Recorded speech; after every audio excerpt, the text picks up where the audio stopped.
الحمد لله رب العالمين والصلاة والسلام على سيد المرسلين أما بعد فأعوذ بالله من الشيطان الرجيم بسم الله الرحمن الرحيم الصلاة والسلام عليك يا رسول الله وعلى آلك وأصحابك يا حبيب الله الصلاة والسلام عليك يا نبي الله وعلى آلك وأصحابك يا نور الله۔ سرکار مدینہ صلی اللہ تعالی علیہ وآلہ وسلم کا فرمان عالی شان ہے، بے شک بروز قیامت تم میں میرے سب سے زیادہ نزدیک وہ شخص ہوگا جس نے دنیا میں مجھ پر کثرت سے درود پڑھا ہوگا۔ صلو علی الحبیب صلی اللہ تعالی علی محمد صلی اللہ علیہ وسلم۔ فیضان فتاوی رضویہ کے سلسلے میں حاضر ہیں۔ فتاوی رضویہ شریف کی 24ویں جلد سے چند فتاوی انشاءاللہ عز و جل پیش کیے جائیں گے۔ فتاوی رضویہ جلد نمبر 24 صفحہ نمبر 196، فتویٰ نمبر ہے 66۔ اعلیٰ حضرت علیہ رحمہ سے سوال ہوا، کیا فرماتے ہیں علماء دین اس مسئلہ میں کہ عملیات یعنی تعویذ وغیرہ کتابوں سے کرنا حق ہے یا باطل، کس طور سے جواز ہے اور کس طریق سے ناجائز؟ رقم فرمائیں۔ یعنی یہ جو تعویذات لکھے جاتے ہیں مختلف کتابوں سے، یہ جائز ہیں یا ناجائز؟ اس کے جواز کی صورتیں کون سی ہیں، اس کے ناجائز ہونے کی صورتیں کون سی ہیں؟ اعلیٰ حضرت علیہ رحمہ نے چند سطروں میں اس کا بڑا جامع جواب ارشاد فرمایا کہ تعویذوں کی کون سی صورتیں ہیں جو جائز ہیں اور تعویذوں کی کون سی صورتیں ہیں جو ناجائز ہیں۔ ارشاد فرمایا، عملیات و تعویذ اسماء الہی و کلام الہی سے ضرور جائز ہیں۔ ایسے تعویذات جو اللہ تعالیٰ کے نام پر مشتمل ہوں یا اللہ تعالیٰ کے کلام پر مشتمل ہوں، ایسے تعویذ جائز ہیں، جبکہ ان میں کوئی طریقہ خلاف شرع نہ ہو۔ یعنی یہ تعویذ بھی اس صورت میں جائز ہیں کہ جب ان تعویذوں میں کوئی خلاف شریعت طریقہ نہ ہو۔ وہ کیا ہے؟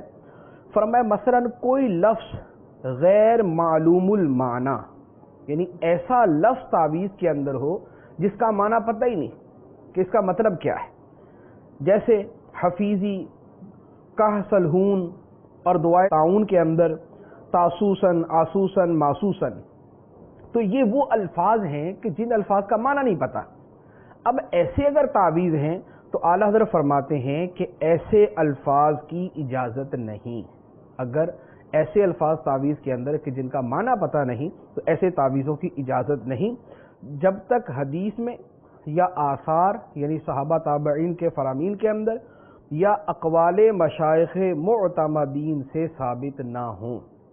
یعنی اگر تو ایسے الفاظ کے جس کا معنی ہمیں پتہ نہیں لیکن وہ الفاظ کسی حدیث میں آئے یا وہ الفاظ کسی صحابی یا تابعی کے فرمان میں آئیں یا جو بڑے بڑے اکابر مشائخ کرام بزرگان دین گزرے ہیں کہ جن کی دین، دیانت، تقوی، خوف خدا، علمیت کے اوپر ہمیں اعتماد ہے، ایسے مشائخ اور بزرگوں کے کلام میں اگر ایسے الفاظ ہیں تو اگرچہ ہمیں اس کا معنی نہ پتہ ہو لیکن چونکہ حدیث میں آ گیا یا صحابہ تابعین کے اقوال میں ہے یا معتمد بزرگوں کے فرمان کے اندر ہے تو پھر ان کو نقل کرنا جائز ہوگا۔ یہ تعویذات کے بارے میں ایک حکم۔ دوسرا حکم لکھا، فرمایا یوں ہی دفع سرا وغیرہ کے تعویذ۔ دفع سرا کہتے ہیں مرگی کو، مرگی کا جو دورہ پڑ جاتا ہے اس کو عربی کے اندر سرا کہتے ہیں۔ تو اب مرگی کا دورہ ختم کرنے کے لیے، مرگی کا مرض ختم کرنے کے لیے جو تعویذ ہیں، فرمایا دفع سرا وغیرہ کے تعویذ کہ مرغ کے خون سے لکھتے ہیں، یہ بھی ناجائز ہے، کیونکہ بہنے والا خون ناپاک ہوتا ہے اور ناپاک شے کے ساتھ اللہ کے رسول صلی اللہ علیہ وسلم کا نام یا اور مقدس کلام لکھنا جو ہے یہ جائز نہیں۔ تو لہذا وہ تعویذ کے جو خون سے لکھے جاتے ہیں وہ بھی ناجائز ہے، اس کی بھی اجازت نہیں۔ اب اعلیٰ حضرت نے اس کا ایک حل ارشاد فرمایا اس کے عوض یعنی خون کے عوض مشک سے لکھیں کہ وہ بھی اصل میں خون ہے۔ تو جو ہرن کے نافہ سے نکلتا ہے مشک، تو مشک اصل میں خون ہوتا ہے، جو خون بدل کر جو ہے وہ مشک بن جاتا ہے، تو مشک سے لکھیں گے تو وہ جو خون سے لکھنے کا معنی ہے وہ بھی ایک اعتبار سے اس میں پایا جائے گا، اور مشک سے لکھنے کی وجہ سے اس کے اندر ایک برکت بھی شامل ہو جائے گی۔ یہ دو مسئلے بیان فرمائے۔ تیسرا مسئلہ فرمایا کہ یوں ہی حب و تسخیر کے لیے بعض تعویذات دروازہ کی چوکھٹ میں دفن کرتے ہیں کہ آتے جاتے اس پر پاؤں پڑیں، یہ بھی ممنوع و خلاف ادب ہے۔ یعنی بعض اوقات کیا ہوتا ہے کہ تعویذ لکھ کر دینے والا تعویذ دیتا ہے کہ اسے جو ہے وہ دروازے کی چوکھٹ کے نیچے رکھ دینا، وہاں پر اس کو دفن کر دینا، آتے جاتے اس پہ پاؤں پڑیں گے۔ یہ تعویذ عام طور پہ یا تو محبت کے لیے ہوتے ہیں یا کسی کو قابو کرنے کے لیے ہوتے ہیں۔ تو اعلیٰ حضرت علیہ رحمہ فرماتے ہیں کہ تعویذات لکھ کر یوں دروازے کی چوکھٹ میں دفن کرنا کہ آتے جاتے اس کے اوپر پاؤں پڑیں گے، گزر ہوگا، یہ بھی ممنوع اور خلاف ادب ہے۔ یہ تین مسئلے۔ چوتھا مسئلہ ارشاد فرمایا، اسی طرح وہ مقصود یعنی مقصد جس کے لیے وہ تعویذ یا عمل کیا جائے اگر خلاف شرع ہو تو ناجائز ہو جائے گا۔ یعنی تعویذ کرایا ہی کسی ناجائز کام کے لیے، تو اب اگرچہ تعویذ بذات خود جائز ہو لیکن اگر مقصد ناجائز ہے تو وہ تعویذ بھی ناجائز ہو جائے گا۔ اس کی چند مثالیں بیان فرمائیں۔ فرمایا جیسے عورتیں تسخیر شوہر کے لیے تعویذ کراتی ہیں، عورتیں تعویذ جا کے کرواتی ہیں کہ جی بس مجھے کوئی ایسا تعویذ دے دیں کہ شوہر میرا غلام بن جائے، میرا بالکل مطیع و فرما بردار بن جائے، میں جو بولوں بس وہی کرے، میرے علاوہ وہ کسی کی بات ہی نہ مانے، نہ اپنے ماں کی مانے، نہ اپنی بہنوں کی مانے، بس میری بات مانے، کوئی ایسا تعویذ دے دیں۔ تو فرمایا کہ یہ تعویذ جو ہے یہ بھی ناجائز، کہ یہ مقصد ہی ناجائز ہے، یہ حکم شرع کا عکس ہے، شریعت کے حکم کے یہ الٹ ہے، کیونکہ اللہ عز و جل نے شوہر کو حاکم بنایا ہے، اسے محکوم بنانا عورت کے لیے حرام ہے۔ تو اب عورت ایسا تعویذ طلب کرے کہ شوہر اس کا غلام بن جائے، ایسا تعویذ لینا اور دینا یہ دونوں حرام۔ پھر ایک اور مثال بیان فرمائی جس کا مقصد ناجائز ہو، یوں ہی تفریق و عداوت کے عمل و تعویذ کے محارم میں کیے جائیں، مثلا بھائی کو بھائی سے جدا کرنا، یہ قطع رحم اور قطع رحم حرام۔ تعویذ اس کام کے لیے کروایا کہ دو رشتہ داروں میں جدائی ہو جائے، بہن بھائیوں میں جدائی ہو جائے، دو بھائیوں کے درمیان جدائی ہو جائے، رشتہ دار آپس میں لڑ پڑے، ایسا تعویذ اس کا مقصد حرام۔ جب اس کا مقصد حرام تو ایسا تعویذ کرنا کرانا بھی حرام ہوگا۔ اس کے اندر بھی بہت ساری یہی گھریلو صورتیں آتی ہیں کہ عورت جو ہے وہ اس کے تعویذ کروا رہی ہے کہ جہاں میری بیٹی ہے تو وہ میرا داماد جو ہے وہ اپنے ماں باپ بہن بھائیوں سے جدا ہو جائے اور بس میری بیٹی کا ہو جائے۔ تو اس طرح کے جو تعویذ ہیں یہ بھی حرام اور یہ بھی ناجائز ہے۔ یوں ہی ایک اور مثال بیان فرمائی، یوں ہی زن و شو، زن کا مطلب بیوی اور شو کا مطلب شوہر، زن و شو میں نفاق ڈلوانا، یعنی میاں بیوی میں آپس میں لڑائی کروانے کے لیے یا جدائی کروانے کے لیے تعویذ کروانا یہ بھی حرام ہے۔ حدیث میں فرمایا لیس منا من خبب امرأۃ علی زوجہا، وہ شخص ہمارے گروہ سے ہی نہیں ہے جو کسی عورت کو اس کے شوہر کے خلاف بگاڑ دے، یعنی عورت کو اس کے شوہر کے خلاف کرنے والا، خواہ وہ اپنی باتوں سے کرے یا وہ اپنے عمل سے کرے یا وہ درمیان میں چغلی کر کے کرے یا وہ غیبت کر کے کرے یا وہ تعویذوں کے ذریعے کرے۔ اگر کوئی شخص یا کوئی عورت یا کوئی مرد کسی بیوی کو اس کے شوہر کے خلاف بھڑکاتا ہے یا کرتا ہے تو یہ بھی حرام۔ تو لہذا اس طرح کے جو تعویذ ہوں گے کہ میاں بیوی میں جدائی ہو جائے، لڑائی ہو جائے، یہ تعویذات بھی حرام ہیں۔ بلکہ اعلیٰ حضرت فرماتے ہیں کہ بلکہ مطلقاً دو مسلمانوں میں تفریق بلا ضرورت شرعی ناجائز ہے۔ سرکار دو عالم صلی اللہ علیہ وسلم نے فرمایا، اے لوگو ایک دوسرے سے دشمنیاں نہ رکھو اور نہ ایک دوسرے سے منہ پھیرو، پیٹھ پھیرو، اور اے اللہ کے بندو آپس میں بھائی بھائی ہو جاؤ۔ تو لہذا دو مسلمانوں کے درمیان لڑائی کروانے کے لیے تعویذ کرنا بھی ناجائز ہے۔ تو اب اس کے اندر دفتر ہیں یا آپس کی باہمی محلے کی دوستیاں ہیں جو شرعاً جائز دوستیاں ہیں، اگر وہاں پر تعویذ کروائے جاتے ہیں کہ ان کی آپس کے اندر ٹھن جائے، لڑائی ہو جائے، تو یہ تعویذ بھی حرام۔ اب اعلیٰ حضرت خلاصہ کلام سب کا ارشاد فرماتے ہیں، فرمایا غرض یعنی الغرض نفس عمل یا تعویذ میں کوئی امر خلاف شرع ہو یا مقصود میں، یعنی یا تو تعویذ ہی خلاف شرع ہے یا تعویذ کا مقصد خلاف شرع ہے تو ناجائز ہے، ورنہ جائز، بلکہ نفع رسانی مسلم کی غرض سے محمود و موجب اجر۔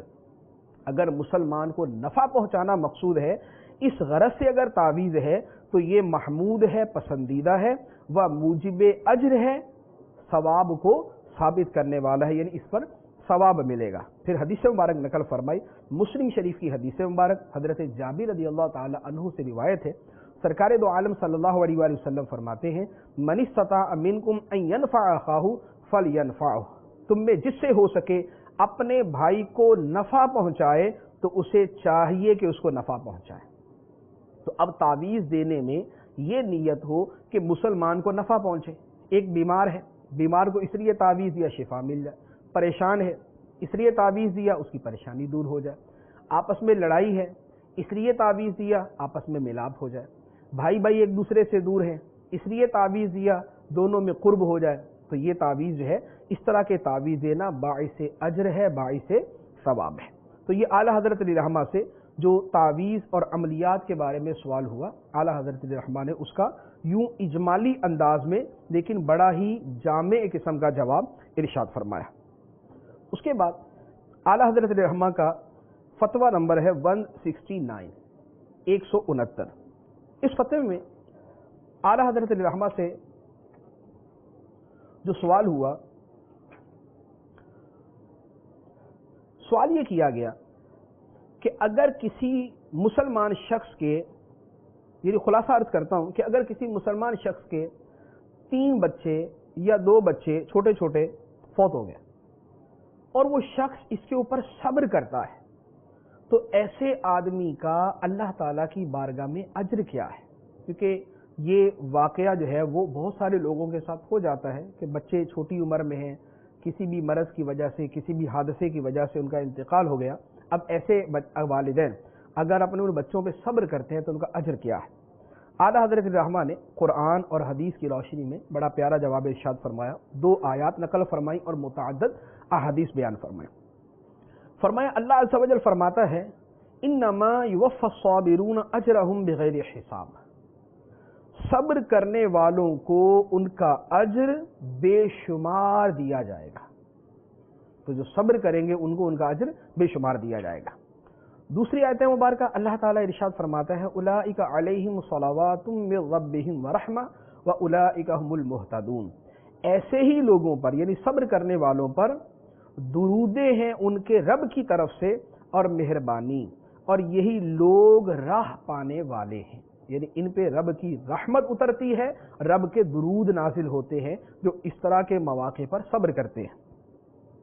پھر اس کے بعد حدیث مبارک نقل فرمائی، سرکار دو عالم صلی اللہ تعالی علیہ وآلہ وسلم نے ارشاد فرمایا، ما من مسلم یموت له ثلاثۃ لم یبلغ الحنث الا ادخلہ الجنۃ بفضل رحمتہ ایاہم، رواہ الشیخان والنسائی وابن ماجہ عن انس بن مالک واحمد عن امہ وعن عمرو بن عباسہ وعن ابی برزہ وابن حبان عن ابی ذر والنسائی عن ابی ہریرہ۔ یہ متعدد جو ہے وہ حوالے اعلیٰ حضرت رحمہ نے بیان فرمائے کہ اس حدیث کو بخاری، مسلم، نسائی اور ابن ماجہ نے حضرت انس بن مالک رضی اللہ تعالیٰ عنہ سے، امام احمد نے انس بن مالک کی والدہ سے، عمرو بن عباسہ سے اور ابی برزہ سے، اور ابن حبان جو حدیث کے مشہور محدث ہے انہوں نے ابو ذر سے، حضرت امام نسائی نے ابو ہریرہ رضی اللہ تعالیٰ عنہ سے اس کو روایت کیا۔ تو حدیث مبارک کا ترجمہ یہ ہے کہ سرکار دو عالم صلی اللہ علیہ وآلہ وسلم نے فرمایا کہ جس مسلمان کے 3 بچے نابالغی میں مریں گے، اللہ تعالیٰ اسے جنت میں داخل فرمائے گا اس رحمت کی برکت سے جو ان بچوں پر فرمائے گا، یعنی اللہ تعالیٰ بچوں کے اوپر جو رحمت فرمائے گا اس رحمت کے صدقے اللہ تعالیٰ ان کے والدین کو بھی جنت میں داخلہ عطا فرمائے گا۔ یہاں پر تو 3 بچوں کا تذکرہ ہے، یہی حدیث مبارک ایک دوسری جگہ ہے اور وہاں پر جس کے 2 بچے چھوٹی عمر میں فوت ہو جائیں یا جس کا 1 بچہ چھوٹی عمر میں فوت ہو جائے اس کے لیے بھی یہی فضیلت بیان فرمائی گئی کہ اس کو بھی اس چھوٹے 1 بچے کے فوت ہونے پر صبر کرنے پر اللہ تعالیٰ جنت میں داخلہ عطا فرمائے گا۔ اور ایک حدیث مبارک میں ہے کہ وہ بچہ کہ جو پیدا ہونے سے پہلے ہی فوت ہو جاتا ہے، جسے کچا بچہ کہتے ہیں، تو فرمایا کہ قسم ہے اس جان کی کہ جس کے ہاتھ میں میری جان ہے کہ کچا بچہ جو گر جاتا ہے اگر ثواب الہی کی امید میں اس کی ماں صبر کرے تو وہ بچہ اپنے نال سے اپنی ماں کو جنت میں کھینچ لے جائے گا۔ اسی طرح ایک اور حدیث مبارک ہے، بہت پیاری حدیث مبارک، ترمذی شریف میں ہے، مسند احمد کے اندر بھی ہے۔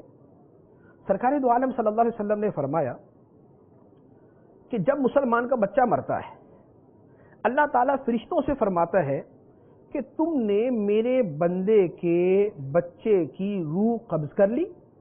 عرض کرتے کہ ہاں۔ اللہ تعالیٰ فرماتا ہے کہ تم نے اس کے دل کا پھل لے لیا؟ عرض کرتے ہاں۔ اللہ تعالیٰ فرماتا ہے کہ پھر میرے بندے نے کیا کہا؟ اس کا بیٹا فوت ہو گیا، اس نے کیا کہا؟ عرض کرتے ہیں، فرشتے عرض کرتے ہیں اے اللہ اس نے تیری حمد کی اور انا للہ و انا الیہ راجعون کہا۔ اللہ تعالیٰ فرماتا ہے میرے بندے کے لیے جنت میں ایک گھر بناؤ اور اس کا نام رکھو بیت الحمد، حمد کا مکان۔ تو بچے کے فوت ہونے پہ صبر کرنے والے کے لیے اللہ تبارک و تعالی جنت کے اندر گھر بنانے کا حکم دیتا ہے جس کا نام ہوگا بیت الحمد۔ دوسرا سوال جو اسی فتوے کے اندر اعلیٰ حضرت الرحمہ سے کیا گیا، فتویٰ نمبر 171 ہے اور صفحہ نمبر 477۔ سوال ہوا کہ چلا کے رونا جائز ہے یا ناجائز؟ یعنی جیسے فوتگی ہو جاتی ہے اور فوتگی کے اوپر جو ہے وہ چلا کے روتے ہیں اور دھاڑے مارتے ہیں، تو اس کے بارے میں کیا حکم؟ اعلیٰ حضرت الرحمہ نے اس کا تفصیل سے جواب ارشاد فرمایا کہ میت پر چلا کر رونا، جزا فضا کرنا حرام، سخت حرام۔ یعنی ایک وہ رونا ہے کہ آنسو بہ رہے لیکن چیخنا چلانا نہیں۔ چیخنا چلانا کیا ہے؟ جو ہمارے معاشرے میں دیکھنے میں آتا ہے، جو کسی بھی میت کے اوپر بآسانی دیکھا جا سکتا ہے کہ وہاں پر عورتیں کس طرح چیختی، چلاتی، جزا فضا کرتی، کپڑے پھاڑتی، بال نوچتی، گریبان پکڑتی، یہ جو سارا جو ماحول کریٹ کیا جاتا ہے اس کے بارے میں فرمایا کہ میت پر چلا کر رونا، جزا فضا کرنا حرام، سخت حرام ہے۔ پھر حدیث مبارک بیان فرمائی، سرکار دو عالم صلی اللہ علیہ وآلہ وسلم نے ارشاد فرمایا صوتانی ملعونانی فی الدنیا والآخرہ، مزمار عند نعمت ورنت عند المصیبہ۔ فرمایا دو آوازوں پر دنیا و آخرت میں لعنت ہے۔ دو آوازیں کون سی؟ نعمت کے وقت باجا اور مصیبت کے وقت چلانا۔ ان دو آوازوں کے اوپر اللہ تبارک و تعالیٰ کی لعنت ہے۔ تو نعمت کے وقت باجا جیسے ہمارے شادیوں میں بجایا جاتا ہے، نعمت ہے، سالگرہ ہے، کوئی بھی فنکشن ہے، اس کے اوپر باجا بجایا جائے گا، مزامیر ہوں گے، اس کے اوپر ڈانس پارٹیاں ہوں گی، اس کے اوپر یہ سارے کام ہوں گے۔ تو نعمت کے وقت باجا اور مصیبت کے وقت چلانا، ان دونوں آوازوں پر اللہ تعالیٰ کی لعنت ہے۔ پھر ایک اور حدیث مبارک مسلم شریف کی حدیث ہے، سرکار دو عالم صلی اللہ علیہ وآلہ وسلم نے ارشاد فرمایا النائحۃ اذا لم تتب قبل موتها تقام یوم القیامۃ وعلیہا سربال من قطران ودرع من جرب۔ فرمایا کہ چلا کر رونے والی جب اپنی موت سے قبل توبہ نہ کرے تو قیامت کے دن کھڑی کی جائے گی یوں کہ اس کے بدن پر گندک کا کرتا ہوگا اور کھجلی کا دوپٹہ، یعنی اس کے اوپر یہ عذاب مسلط کیا جائے گا، کھجلی کا عذاب مسلط کیا جائے گا اور گندک کا کرتا جو ہے وہ اس کو پہنایا جائے گا جو اس کے لیے باعث ایذا ہوگا۔ اس کے علاوہ بھی متعدد احادیث اعلیٰ حضرت الرحمہ نے نقل فرمائی۔ تو میت کے اوپر جو جزا فضا کیا جاتا ہے، چلایا جاتا ہے، رویا جاتا ہے، کپڑے پھاڑے جاتے ہیں، بال مڈوا دیے جاتے ہیں، بعض لوگ جو ہے وہ اس شدت غم کے موقع پہ بھویں مڈوا دیتے ہیں، اس طرح کی جو بھی حرکت جس بھی برادری قوم کے اندر رائج ہو، بہرحال جو اس تعریف کے اندر آئے گی وہ حرام ہے، وہ ناجائز ہے۔ ایک اور حدیث مبارک سرکار دو عالم صلی اللہ علیہ وسلم نے فرمایا انا بریء ممن حلق و سلق و خرق۔ بخاری اور مسلم کی حدیث ہے، سرکار دو عالم صلی اللہ علیہ وسلم نے فرمایا میں بیزار ہوں اس سے جو بدلہ کرے کہ کسی کے فوت ہونے پر بال منڈوا دے، مونچھیں صاف کر دے، اپنی بھویں جو ہے وہ منڈوا دے، جو یہ کرے میں اس سے بیزار ہوں، اور جو چلا کر روئے میں اس سے بیزار، اور جو گریبان چاک کرے پھاڑے میں اس سے بیزار ہوں۔ تو لہذا ان مواقع کے اوپر صبر کرنے کا حکم ہے۔ جو قرآن پاک میں اللہ تعالیٰ نے فرمایا کہ مسلمان پہ جب مصیبت آتی ہے تو اس کا کہنا کیا ہوتا ہے، انا للہ و انا الیہ راجعون، اور وہ صبر کرتا ہے کیونکہ اللہ تعالیٰ بندے کو صبر کے ذریعے آزماتا ہے۔ ایک اور فتویٰ رضویہ شریف سے اعلیٰ حضرت رحمہ سے سوال ہوا، صفحہ نمبر 643 ہے اور فتویٰ نمبر 251 ہے۔ سوال ہوا، کیا فرماتے ہیں علماء دین اس مسئلہ میں کہ پالنا طیور پرندے، پالنا پرندوں کا جیسے طوطا، طوطی، لال، مینا، پدی، خروس خانگی یعنی مرغ، بغرض جی لگنے کے اور لڑوانا ان کا علی رسم کیسا ہے؟ یعنی یہ جو جانور پالے جاتے ہیں ان کا پالنا اپنی دل لگی کے لیے اور ان کو پھر آپس میں لڑوانا، یہ شرعاً کیسا ہے؟ اعلیٰ حضرت رحمہ نے اس کا بڑا تفصیلی جواب احادیث کی روشنی میں اور کتب فقہ کی روشنی میں ارشاد فرمایا کہ لڑانا مطلقاً ناجائز و گناہ ہے، کہ بے سبب ایذائے بے گناہ ہے، یعنی جانوروں کو آپس میں لڑانا یہ ناجائز ہے، گناہ ہے، کیونکہ بلا وجہ ایذائے بے گناہ ہے، کہ یہ بے گناہ ان کو آپس میں لڑا کے ایک دوسرے کو ایذا دی جاتی ہے۔ حدیث صحیح میں ہے، نہا رسول اللہ صلی اللہ علیہ وسلم عن التحریش بین البہائم، رواہ ابو داود و ترمذی و حسنہ و صححہ، اسے ابو داؤد اور ترمذی نے روایت کیا اور ترمذی نے کہا کہ حدیث حسن صحیح ہے۔ حدیث یہ تھی کہ سرکار دو عالم صلی اللہ علیہ وسلم نے منع فرمایا جانوروں کو باہم اکسا کر لڑوانے سے، کہ ان کو آپس میں لڑوایا جائے، اس سے منع کیا۔ تو یہ جانوروں کا لڑوانا جو ہے یہ حرام۔ اب ان کا پالنے کا مسئلہ جو ہے تو اس پر اعلیٰ حضرت فرماتے ہیں کہ گھریلو جانور جیسے کبوتر ہے، بلی ہے، مرغ ہے، ان کا پالنا بلا شبہ جائز ہے۔ جو گھریلو پالتو جانور ہے ان کا پالنا بلا شبہ جائز ہے، جبکہ انہیں ایذا سے بچائے اور آب و دانہ کی کافی خبرگیری رکھے، یعنی ان کو تکلیف نہ دے، تکلیف سے بچائے۔ یہ نہ ہو کہ سردی کا موسم ہے اور ان جانوروں کو ٹھنڈ کے اندر رکھا ہوا ہے، ساری رات ٹھٹھرتے رہتے ہیں، تو تکلیف سے بچائے اور ان کے کھانے پانی کا خیال کرے، بھوکا نہ رکھے، پانی بکثرت ان کو پلائے، دانہ ان کا جو ہے، چارہ ان کا جو ہے، اس کا خیال رکھیں۔ پھر اعلیٰ فرماتے ہیں کہ خود حدیث میں مرغ سفید یعنی سفید مرغ پالنے کی ترغیب ہے۔ چنانچہ حضرت عبداللہ بن عمر رضی اللہ تعالی عنہما سے روایت ہے، بیہقی کی یہ حدیث ہے، سرکار دو عالم صلی اللہ علیہ وسلم نے ارشاد فرمایا، الدیک یؤذن بالصلاۃ، مرغ جو ہے وہ نماز کے لیے اذان دیتا ہے، بانگ دیتا ہے۔ من اتخذ دیکا ابیضا حفظ من ثلاثۃ من شر کل شیطان وساحر وکاہن، فرمایا کہ جس نے سفید مرغ رکھا تو اس آدمی کی 3 چیزوں سے حفاظت کی جائے گی، ایک شیطان سے، ایک جادوگر سے اور ایک کاہن سے جو غیب کی خبریں دیتا ہے، یعنی ان کے شر سے اس کو محفوظ رکھا جائے گا۔ تو یہ ایک فضیلت ہے، اس لیے بہت سارے لوگ اس پر عمل بھی کرتے ہیں، گھر میں سفید مرغ رکھتے ہیں تو شیطان سے، جادو سے اور کاہن کے شر سے جو ہے حفاظت ہوتی ہے۔ اب اعلیٰ فرماتے ہیں کہ مگر خبر گیری کی یہ تاکید ہے کہ دن میں 70 دفعہ پانی دکھائے، خبر گیری کی یہ تاکید ہے کہ دن میں 70 مرتبہ پانی دکھائے، ورنہ ان جانوروں کا پالنا اور بھوکا پیاسا رکھنا سخت گناہ ہے۔ تو ان جانوروں کو پالنے کی اجازت، لیکن شرط یہ ہے کہ ان کو بکثرت کھانا پانی کا ان کا خیال کرے، کہ وہ مانگے گا تو نہیں، اپنے منہ سے تو نہیں بولے گا پانی دے دو، اور اگر ان کو قید کر کے پنجرے میں رکھا ہوا ہے تو ان کو اتنی مرتبہ یہ پیش کرے کہ کسی بھی صورت ان کو پیاس کا احساس نہ ہو، بھوک کا احساس نہ ہو۔ یہ تو تھے گھریلو جانور جو یعنی عام طور پہ جو گھروں میں ہوتے ہیں، کبوتر ہے، بلی ہے، مرغی ہے، تو ان کی بات ہے۔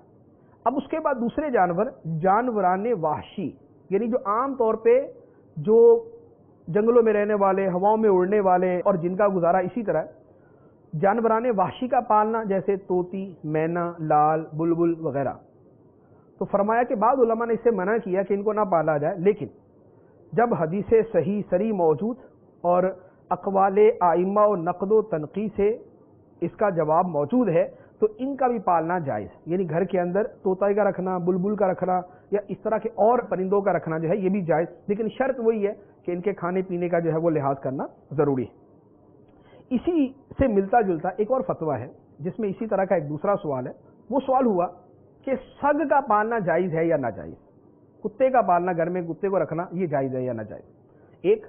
دوسرا یہ ہے کہ کبوتر پالنا بلا اڑانے کے، بٹیر بازی، مرغ بازی، شکرا و باز پالنا اور ان سے شکار پکڑوانا اور کھانا درست ہے یا نہیں؟ یعنی خلاصہ کلام یہ ہوا کتا پالنا کیسا، کبوتر پالنا کیسا، اور یہ بٹیروں کی لڑائی، مرغوں کی لڑائی، ان پرندوں کی آپس میں لڑائی کروانا یہ کیسا، اور یہ جو شکاری جانور ہوتے ہیں ان کے ذریعے شکار کر کے وہ اس شکار کا حکم کیا ہے، حلال ہے یا نہیں؟ اعلیٰ حضرت رحمہ نے اس کا جواب دیا کہ شکرا و باز پالنا درست ہے اور ان سے شکار کرانا اور اس کا کھانا بھی درست ہے، لقولہ تعالی وما علمتم من الجوارح، یعنی اللہ تعالیٰ نے فرمایا کہ جن زخمی کرنے والے جانوروں کو تم نے شکار کرنے کا طریقہ سکھا رکھا ہے، یعنی ان کا شکار کیا ہوا حلال ہے، یہ قرآن میں اللہ تعالیٰ نے فرما دیا. تو شکرا ہے، باز ہے، شاہین ہے، ان کا پالنا اور ان کے ذریعے شکار کرنا یہ چیزیں حلال. اب اس میں ایک تنبیہ اعلیٰ نے فرمائی مگر یہ ضرور ہے، یعنی یہ ضروری ہے کہ شکار غذا و دوا یا کسی نفع صحیح کی غرض سے ہو.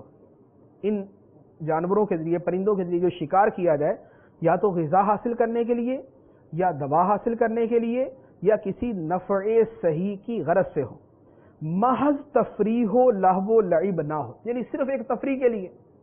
شکار کیوں ہے؟ چلو جی شکار کھیلنے چلتے ہیں. ایک تفریح ہے، دن گزارنا ہے تو چلو جی شکار کرتے ہیں آج، اس کے لیے نہ ہو ورنہ حرام. اگر تفریح و لہو و لعب کے لیے ہے تو حرام، یہ گناہگار ہوگا اگرچہ ان کا مارا ہوا جانور حلال ہے جبکہ اس کی شرطیں پائی جائیں. یہ ایک مسئلے کا جواب کہ جو ان جانوروں کے ذریعے شکار کرنے کا تھا. دوسرا مسئلہ تھا آپس میں لڑائی کروانے کا.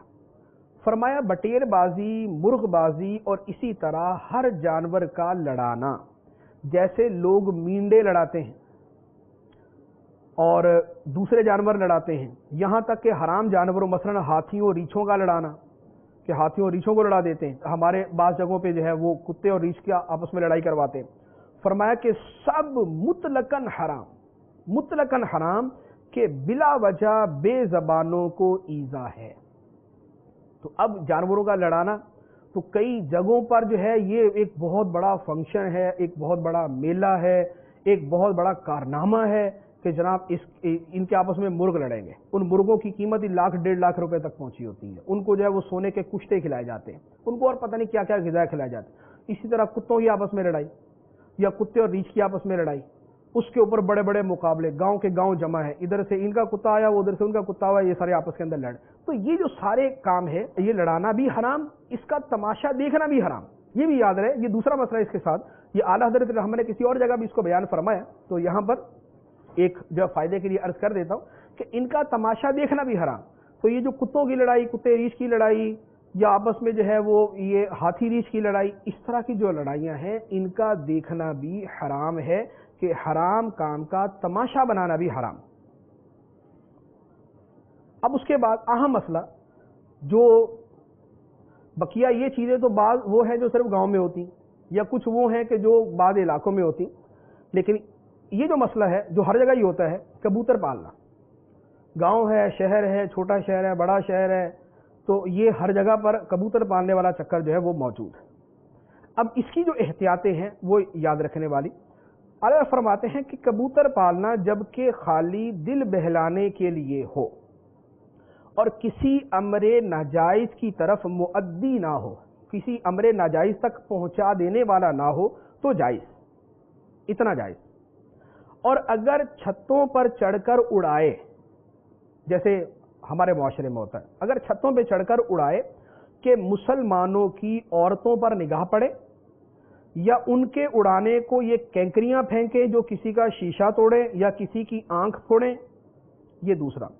یا ان کبوتروں کا دم بڑھائے اور تماشا ہونے کے لیے دن بھر انہیں بھوکا اڑائے، جب اترنا چاہے نہ اترنے دے، ایسا پالنا حرام. یہ کبوتروں کا پالنا حرام. دل بہلانے کے لیے جائز، لیکن چھتوں پہ چڑھ کے اڑاتا ہے، پاس پڑوس کے مکان پہ نظر پڑتی ہے، ان کی عورتوں پہ نظر پڑتی ہے، بے پردگی ہوتی، یہ ناجائز. ان کو اڑانے کے لیے جو ہے وہ کینکریاں مارتے ہیں جو کسی کے شیشے پہ لگتی ہیں، کسی کی آنکھ میں لگتی ہیں، تو بھی حرام۔ اور اگر ان کو یوں اڑاتا ہے جیسے مقابلے جب کیے جاتے ہیں اور ان کے اڑنے کی جو ہے وہ ٹائمنگ بڑھانے کے لیے کیا کرتے ہیں، جب وہ اترنا، کیونکہ وہ عام طور پہ ہم نے چھجے پہ آ کے ان کو اترنا ہوتا ہے، ان کو اترنے نہ دیں، ہر مرتبہ ان کو مار کے بھگاتا رہے۔ اب وہ پھر دوبارہ چکر لگا کے 2-4 چکر لگا کے پھر واپس آئیں گے، پھر ان کو مارے گا، وہ پھر دوبارہ چڑھ جائیں گے، یہ پھر چکر لگا کے پھر ان کو مارے گا۔ تو یہ ان کا اس کو کہتے ہیں دم بڑھانا، یعنی ان کی جو ٹائمنگ ہے اڑنے کی، فلائنگ کی، اس کو بڑھانا۔ یا پھر مقابلے بازی جب ہوتی ہے کہ کبوتروں کی جو ہے وہ اڑان کی مقابلے بازی ہے، اس میں یہ اپنے کبوتروں کو نہیں نیچے آنے دیتے، تو یہ جو بھوکا پیاسا اڑاتے ہیں اور اترنا چاہیں کبوتر تو اترنے نہیں دیتے، ایسا پالنا حرام ہے، ایسا پالنا حرام ہے۔ بلکہ ایک جگہ پر یہ فرمایا گیا، ایک یعنی شرعی مسئلہ کتابوں میں بیان کیا گیا ہے کہ جو حکمران ہیں انہیں چاہیے کہ ایسا جو آدمی کہ جس کے کبوتروں سے پڑوسیوں کو ایذا ہے یا جو کبوتروں کو ایذا دیتا ہے، اس کے کبوتر پکڑ کے ذبح کر دیا جائے تاکہ نہ رہے بانس نہ بجے بانسری۔ تو یہ اس کا سسٹم ہی سارا ختم کر دیا جائے۔ تو لیکن یہ حکمرانوں کے لیے، عوام کے لیے نہیں ہے، ہم کسی کا کبوتر پکڑ کے ذبح نہیں کر سکتے ورنہ دوسرا مسئلہ کھڑا ہو جائے گا۔ اچھا، اب اس کے بعد یہ جو جانوروں کو ایذا دینا ہے، جانور کو ایذا دینا کتنا شدید ہے، گھروں میں بلیوں کو یا یہ پلنے والے کبوتروں کو یا اور جانوروں کو، بچے تنگ کر رہے ہوتے ہیں تو بڑے دیکھ رہے ہوتے ہیں، منع نہیں کرتے قدرت کے باوجود، یا بڑے ہی جیسے کبوتروں کو تنگ کرتے ہیں۔ تو اس کے اوپر حدیث مبارک پر غور فرمائے۔ صحیح بخاری وغیرہ میں عبداللہ بن عمر سے روایت، رسول اللہ صلی اللہ علیہ وسلم فرماتے ہیں، دخلت امرأۃ النار فی ہرۃ ربطتها فلم تطعمها ولم تدعها تاکل من خشاش الارض۔ ایک عورت جہنم میں ایک بلی کی وجہ سے گئی، اس عورت نے بلی کو باندھ کے رکھا تھا، نہ خود اسے کھانے کو دیا اور نہ اس کو کھلا چھوڑا کہ وہ زمین پہ جو حشرات الارض کھانے کی عادت ہے وہ خود کھا لیتی۔ ایک بلی کو باندھ کے رکھا، نہ خود کھلایا نہ اس کو چھوڑا کہ وہ کھا لے، اس ایک بلی کی وجہ سے عورت جہنم میں داخل ہوئی۔ تو یہ اس قدر جو ہے وہ سخت مسئلہ ہے جانوروں کے اوپر ظلم کرنے کا، تو اس کا خیال کیا جائے۔ اس کے بعد اعلیٰ حضرت رحمہ فرماتے ہیں، ایک حدیث میں حکم ہے کہ جو جانور پالو دن میں 70 بار اسے دانا پانی دکھاؤ، نہ کہ گھنٹوں پہرو بھوکا پیاسا رکھو اور نیچے آنا چاہے تو نہ آنے دو۔ یعنی یہ حکم نہیں ہے، بلکہ وہ حکم دیا کہ 70 مرتبہ اس کو دانا پانی دکھاؤ، اور یہ ظلم ہے۔ علماء فرماتے ہیں کہ جانور پر ظلم کرنا کافر ذمی پر ظلم سے سخت تر ہے، اور کافر ذمی پر ظلم کرنا مسلمان پر ظلم کرنے سے زیادہ شدید ہے۔ یعنی مسلمان پہ ظلم کرنا حرام، اس سے زیادہ حرام یہ ہے کہ کافر ذمی پہ ظلم کیا جائے، اور اس سے زیادہ حرام یہ ہے کہ جانور پہ ظلم کیا جائے۔ تو گویا کسی عام مسلمان پر ظلم کرنے سے 3 گنا زیادہ جو ہے جانور کے اوپر ظلم کرنا زیادہ شدید ہے۔ اور اللہ تعالیٰ فرماتا ہے، سن لو اللہ کی لعنت ہے ظلم کرنے والوں پر۔ تو جو جانوروں پر بھی ظلم کرتا ہے وہ بھی خدا کی لعنت کا مستحق بنتا ہے۔ اب سوال کے اندر تھا کتا پالنے کے بارے میں، اس کی اعلیٰ حضرت رحمہ نے پوری وضاحت فرما دی۔ یہ بھی شوق پایا جاتا ہے، یا تو بالکل ہی نچلے طبقے کے لوگوں میں ہوتا ہے یا بالکل اوپر والے طبقے کے لوگوں میں ہوتا ہے۔ تو اب سب کے لیے جو حکم شرعی ہے وہ عرض کرتا ہوں۔ اعلیٰ حضرت فرماتے ہیں، کتا پالنا حرام ہے۔ جس گھر میں کتا ہو اس گھر میں رحمت کا فرشتہ نہیں آتا، اور روزانہ اس شخص کی نیکیاں گھٹتی ہیں۔ جو کتا پالے گا اس کی نیکیاں روزانہ کم ہوتی جاتی ہیں۔ رسول اللہ صلی اللہ تعالیٰ علیہ وسلم فرماتے ہیں، لا تدخل الملائکۃ بیتا فیہ کلب ولا صورۃ، رواہ احمد والشیخان والترمذی والنسائی وابن ماجہ عن ابی طلحہ رضی اللہ تعالی عنہما۔ احمد میں، مسند احمد میں، بخاری مسلم میں، ترمذی میں، نسائی میں، ابن ماجہ میں یہ روایت ہے، سرکار دو عالم صلی اللہ علیہ وسلم نے فرمایا، اس گھر میں فرشتے داخل نہیں ہوتے جس گھر میں کتا ہو یا تصویر ہو۔ تو یہ کتا پالنے کی پہلی وعید۔ دوسری، سرکار دو عالم صلی اللہ علیہ وسلم فرماتے ہیں، من اقتنى کلبا الا کلب ماشیۃ او داریا نقص من عملہ کل یوم قیراطان۔ جو کتا پالے مگر گلی کا کتا یا شکاری، یعنی جو جائز ہے، روز ان جائز کتوں کے علاوہ جو کتا پالے گا روز اس کی نیکیوں سے 2 قیراط کم ہوں گے۔ یعنی ایک قیراط ایک وزن کا پیمانہ ہے، اس کی نیکیوں سے اتنی نیکیاں کم ہوتی جائیں گی جو بلا ضرورت شرعی کتا پالا۔ تو صرف دو قسم کے کتے اجازت میں رہے، ایک شکاری کہ جسے شکار کے لیے استعمال کیا جاتا ہے، جسے کھانے یا دوا وغیرہ منافع صحیحہ کے لیے شکار کی حاجت ہو، نہ شکار تفریح کہ وہ خود حرام ہے۔ دوسرا وہ کتا جو گلے یا کھیتی یا گھر کی حفاظت کے لیے پالا جائے۔ اب یہاں پر گھر کی حفاظت کے لیے کتا پالنے کی اجازت دی، اب اس پر جو ہے وہ جو بھی آدمی کتا پالے وہ بول دے ہاں میں نے گھر کی حفاظت کے لیے رکھا ہے، تو اعلیٰ حضرت فرماتے ہیں کہ حفاظت کی سچی حاجت ہو، یہ نہیں ہے کہ بہانہ ہی کیا ہوا ہے کہ ٹھیک ہے میں تو اپنے گھر کی حفاظت کے لیے میں نے جو کتا پالا ہوا، تو حفاظت کی سچی حاجت۔ ورنہ اگر مکان میں کچھ نہیں کہ چور لیں، یا مکان محفوظ جگہ پہ ہے کہ چور کا اندیشہ نہیں، غرض جہاں یہ اپنے دل سے خوب جانتا ہو کہ حفاظت کا بہانہ ہے، اصل میں کتے کا شوق ہے، وہاں جائز نہیں۔ آخر آس پاس کے گھر والے بھی تو اپنی حفاظت ضروری سمجھتے ہیں، اگر بے کتے کی حفاظت نہ ہوتی تو وہ بھی پال لیتے۔ خلاصہ یہ ہے کہ اللہ تعالیٰ کے حکم میں ہیلا نہ نکالے کہ وہ دلوں کی بات جاننے والا ہے۔ تو اب ایک آدمی کے گھر میں ہے ہی کچھ نہیں کہ جس کو چور لے کے جائیں گے، تو اس نے کتا کیوں پالا ہوا؟ کتا حفاظت کے لیے، کس کی حفاظت کے لیے؟ اپنے لیے، تو گھر میں تو ہے ہی کچھ نہیں۔ اور اگر گھر تو ہے لیکن محفوظ جگہ پہ ہے، جیسے کالونیاں بنی ہوتی ہیں، ان کالونیوں کے اندر بہترین سیکورٹی کا انتظام ہوتا ہے، عام آدمی اندر ہی نہیں جا سکتا، اس کے گیٹ کے اوپر پوری پوچھ گچھ کرنے کے بعد جو اندر جانے دیا جاتا ہے، ایک ایک چیز جو ہے اس کی تفصیل لی جاتی ہے۔